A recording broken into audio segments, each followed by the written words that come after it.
নমস্কার বন্ধুরা, আমি পূজা। আমার ছোট্ট রান্নাঘরে তোমাদের আরও একবার অনেক স্বাগত, অনেকটা ভালোবাসা জানিয়ে আজকে একটা দারুণ রেসিপি নিয়ে চলে এসেছি বন্ধুরা। তো যারা পালং শাক খেতে ভালোবাসো তারা অবশ্যই এইভাবে একবার ট্রাই করবে বন্ধুরা। তো কথা দিচ্ছি, এরকম ছাড়া তোমাদের পালং শাক খেতে ইচ্ছা করবে না। আর এইভাবে যদি রান্না করো পালং শাকটা, তো মানে এক থালা ভাত কিন্তু একেবারে চোখের নিমিষে শেষ হয়ে যাবে, এত দারুণ রেসিপিটা। তো দেখো এখানে কী কী নিয়েছি, তো বেশি কিছু নিয়ে নিই, শুধু মাছের তেলটা কিন্তু এক্সট্রা নিয়েছি। আর পালং শাকের জন্য বেগুন আর আলু বেগুন, আর কিছু না, টমেটো, আলু বেগুন আর পালং শাকটা ধুয়ে নিয়েছি। তো এখানে কচুটা দিলে ভালো হতো, কিন্তু কচুটা আনা হয়নি, তাই জন্য আমি আলু আর বেগুন দিয়েই মানে পালং শাকটা রান্না করব।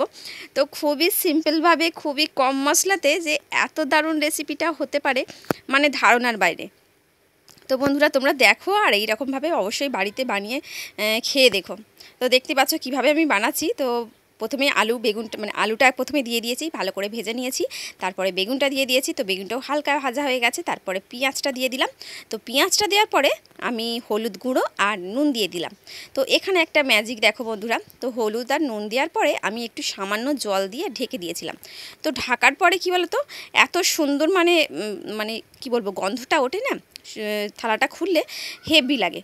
আর ওটাই হচ্ছে ম্যাজিক। তো আলুটা ওখানে হাফ সিদ্ধ হয়ে যায়। তো আমি লঙ্কা গুঁড়ো কিন্তু দিয়ে দিয়েছি, দেখতে পেয়েছো লাল টকটকে হয়ে গেছে কালারটা, কিন্তু আমি স্কিপ করে গেছি, মানে ভিডিওটা অন করিনি।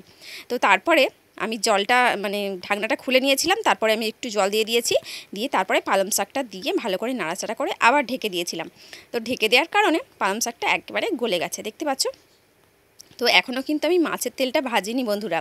তো মাছের তেলটা যদি আমি কড়ার মধ্যে প্রথমেই ভেজে নিই, কিন্তু মাছের তেলটা যে ভেজে গেলে মানে ভাজা হয়ে গেলে যে তেলটা ভর্তি মানে অনেকটা তেল বেরিয়ে যায়, তো ওই তেলে কিন্তু তুমি যতই মানে আলুটা ভাজার চেষ্টা করো, আলুটা কিছুতেই ভাজা হবে না।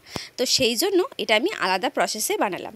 তো দেখতে পাচ্ছ আমি তরকারিটা ঢেলে নিয়েছি, আর এখানে তেল দিয়ে 5 ফোড়ন দিয়েছি, আর তার মধ্যে পেঁয়াজটা কুচি দিয়েছি। তো আমি আগেও পেঁয়াজ দিয়েছিলাম, তো এখানে আমি দুটো পেঁয়াজটা ব্যবহার করেছি। তো আগে আমি একটা পেঁয়াজ কুচি দিয়েছি, আর এখানে আমি শেষে একটা মানে ফোড়ন দেওয়ার জন্য একটা পেঁয়াজ দিয়েছি আর 5 ফোড়ন দিয়েছি। তার মধ্যে আমি মাছের তেলগুলো তো এবার আমি মাছের তেলগুলো দিয়ে দিলাম। তোমরা চাইলে অন্য কড়াতে মানে অন্য আলাদা কড়ার মধ্যে মাছের তেলটা ভেজে নিতে পারো, কিন্তু যে কড়াই রান্নাটা করবে সেই কড়াই কিন্তু মাছের তেলটা ভাজা যাবে না। ভাজলে কি হবে, তো সেই কড়ার মধ্যে যদি আলু তুমি কষার চেষ্টা করো, মানে ভেজে যে কষবে, তো আলুটা ভাজাই হবে না।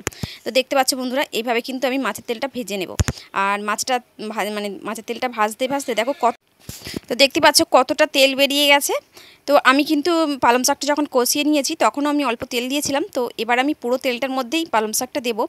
তো তেলটা তুলে রাখলাম না। তো এইভাবে করলে কিন্তু একেবারে ফাটাফাটি টেস্ট হয় বন্ধুরা। তো অবশ্যই বাড়িতে বানিয়ে আর খেয়ে দেখবে কেমন লাগে। তো বাড়ির সবাই কিন্তু একেবারে প্রশংসা করবে। তো এরকমভাবে যারা পালং শাক যারা খেতে পছন্দ করো, তারা কিন্তু অবশ্যই এইভাবেই বানিয়ে খেয়ে দেখো, তো ভীষণ ভালো লাগবে, কথা দিচ্ছি।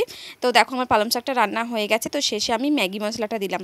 তো এটা হচ্ছে ম্যাগি মশলাটা হচ্ছে আমার হাতে ম্যাজিক মশলা। তো ম্যাজিক মশলাটা দিয়ে দিলাম। তো দারুণ টেস্ট হয় বন্ধুরা। তো দেখতে পাচ্ছ আমার রান্নাটা পুরো হয়ে এসেছে। তো এবার আমি নামিয়ে নেব।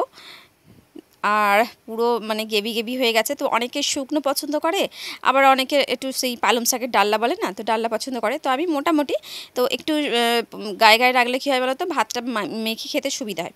তো ভাতটা মেখে খেতে সুবিধা হয়, আর শুকনো হলে, বেশি শুকনো হয়ে গেলে কিন্তু অতটা ভালো লাগে না। তো আমি যাই হোক এরকম গায়ে রাখলাম। তো দেখো নামিয়ে নিয়েছি কড়া ধরে।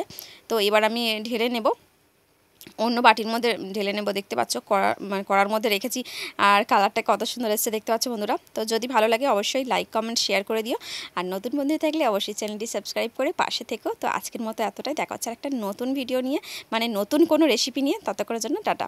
আর সবাই খুব ভালো থেকো, সুস্থ থেকো, সাবধানে থেকো, টাটা।